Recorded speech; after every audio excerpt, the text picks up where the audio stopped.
In New Delhi, India has decided not only to support the development projects in neighbouring Maldives on a bilateral basis but also join hands with USA, Japan, the UAE and Saudi Arabia to develop islands in the key Indian Ocean region. Delhi is expected to announce a financial package during new President Solih's December 17th trip to assist Maldives overcome a budget crisis and fund various civilian projects. Solih will be in India on his maiden state visit after becoming the president based on his India First policy. Mr. Narendra Modi of India, the government is also in talks with Washington, Tokyo, Abu Dhabi and Riyadh to join hands for the third country projects in Maldives and Africa, where in the past 5 years China has made huge inroads. While the US has shown interest to assist Maldives to handle its debt crisis, Japan, which opened an embassy in Malé 2 years back, can partner India in a backdrop of their partnership to ensure free and open Indo-Pacific region. The UAE and Saudi Arabia, the two rich nations with warm ties with Maldives and India, are also considering partnering for the projects in civilian sectors in the archipelago region. While India and UAE have decided to undertake projects in third countries beginning with Africa, Riyadh and Delhi may also join hands for the third country projects given the growing warmth in bilateral partnership. India and Maldives are hoping to conclude a bilateral investment treaty allowing a private investment from here to other neighbouring countries. Delhi will extend support to Solih for the infrastructure developments in the far-flung island of Maldives as President Solih eyes reducing dependence on China. Housing, water, health and sewage systems in the outlying islands of the Maldives are on India's radar, and also India is planning more islands to be made in the Indian Ocean region to tackle China's surveillance ships in Indian Ocean. So what do you think of India partnering with US, Japan, UAE, Saudi Arabia to tackle and create more islands in Indian Ocean and to save Maldives from the crisis of debt from China?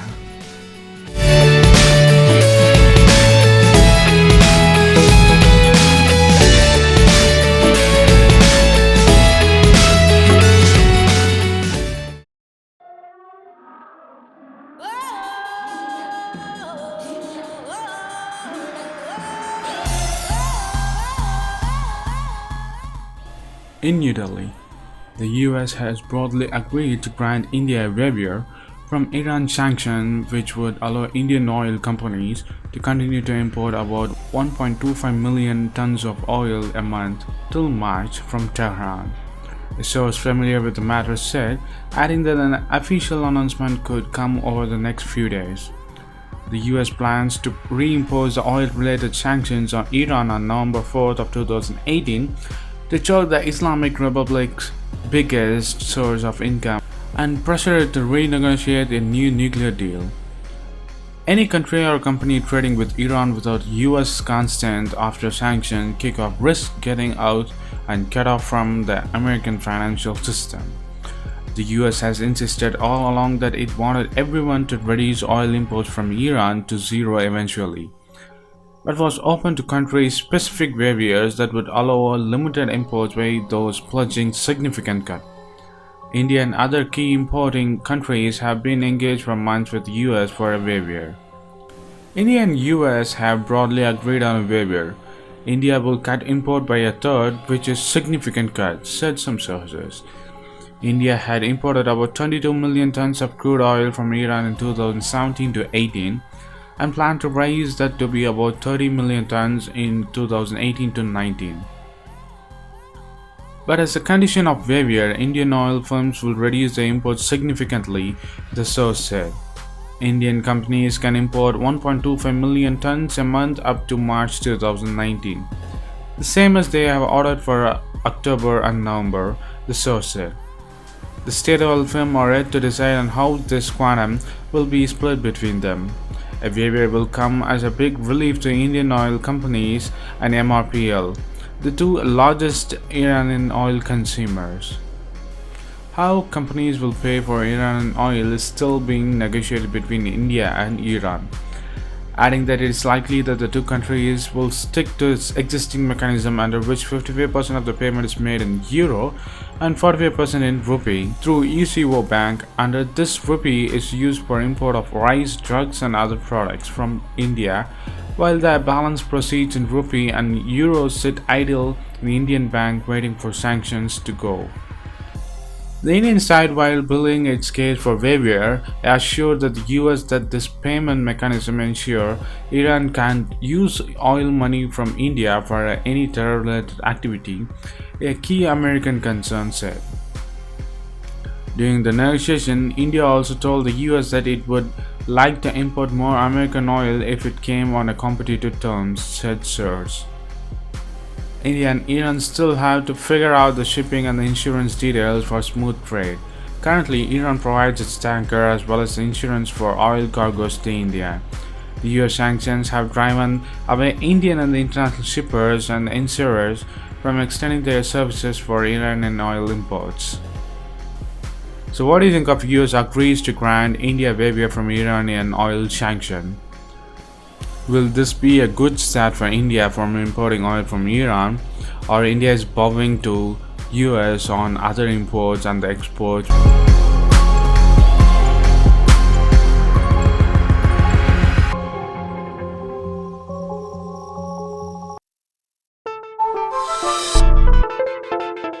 India can seize the opportunity to provide an alternative investment hub for the American companies which are downgrading their operation in China.